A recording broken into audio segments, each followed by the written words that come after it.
Hello everyone and welcome back to another session of Elden Ring PvP and another weapon showcase. Today we're taking a look at the Cipher. This is a weapon that I have underestimated.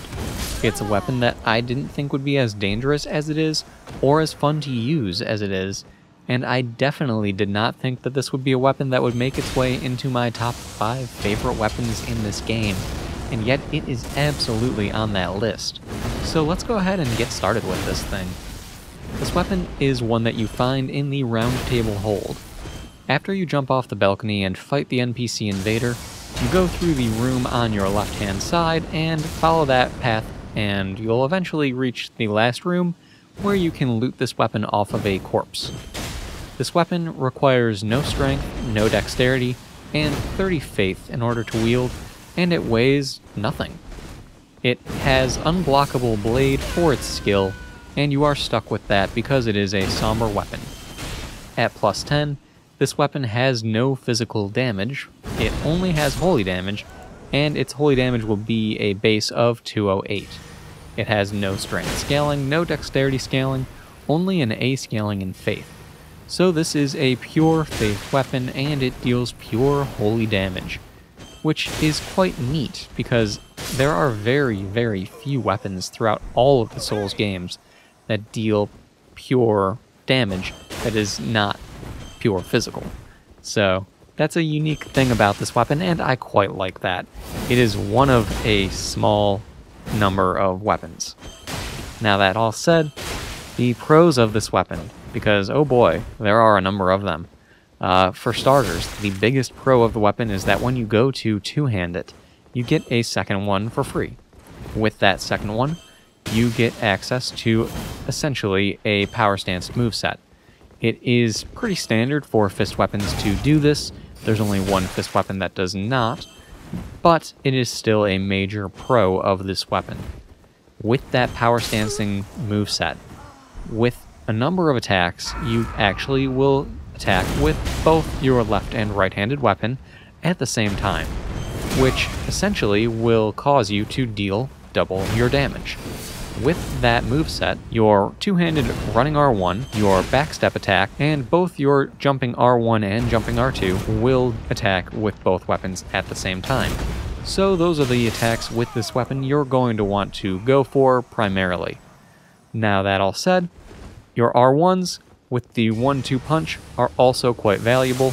Your R2s are also quite valuable.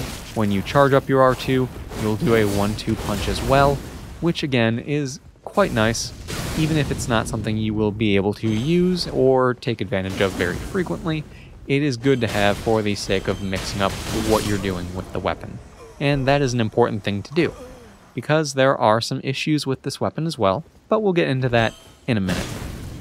Aside from the moveset though, another nice thing with the weapon is of course that it does have all of the standard fist weapon pros. It's quick.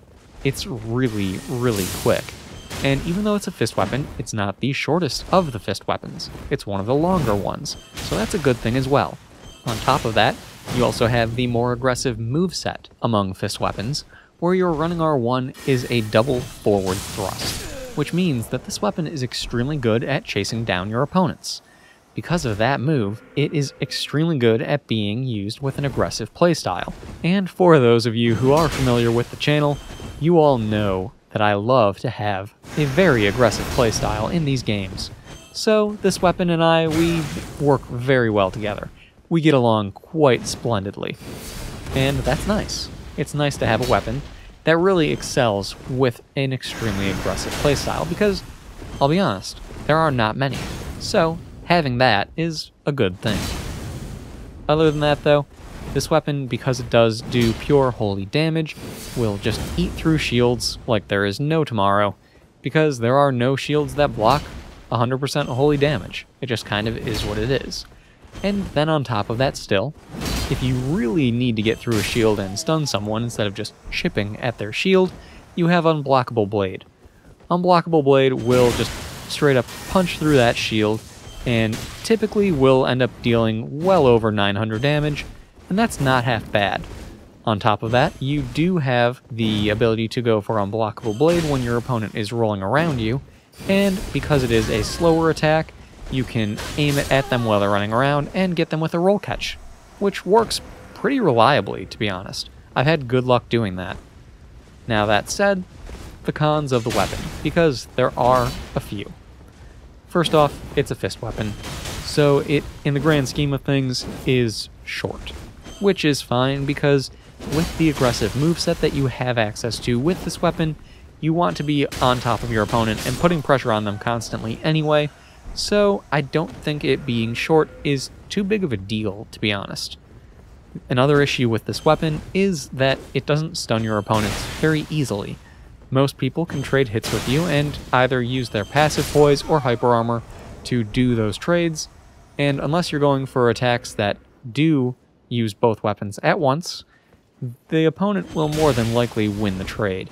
So keep that in mind when you're using this weapon, and if you're going to go for trades, make sure it's with something like a running R1 or one of your jump attacks. It will work out better for you if you do that. With it not being able to stun your opponent easily, that leads to the second problem. A lot of its attacks are multi-hit. Your R1s are a multi-hit, and your R2s have the option to be a multi-hit if you fully charge them. With multi-hit attacks, and with the fact that you do not stun opponents readily, you are basically setting yourself up to be parried if you are predictable with your moves. That's why it's important to mix it up and go between doing run attacks and regular R1s and jump attacks. And when you're doing your R2s, charge some of them and don't charge some of them. Keep your opponent guessing. And when you do that, you'll have a better time because you won't be set up parried nearly as easily. The only other issue with this weapon is that unblockable blades tracking is kind of trash, so unlock while you're doing it, you'll have a better time. So overall, it's just a really fun weapon. Yes, there are some issues with it, but there are so many pros, and it works so well with an aggressive playstyle that I just can't help but love this weapon. So let me know what you all think about this thing. Have you tried it out, and if you have, what is your opinion on the weapon? If you haven't tried it out, has this video maybe convinced you to give it a shot? Let me know down in the comments. Aside from that, let me know what your favorite color is down in the comments. As long as you're telling me things, why the hell not?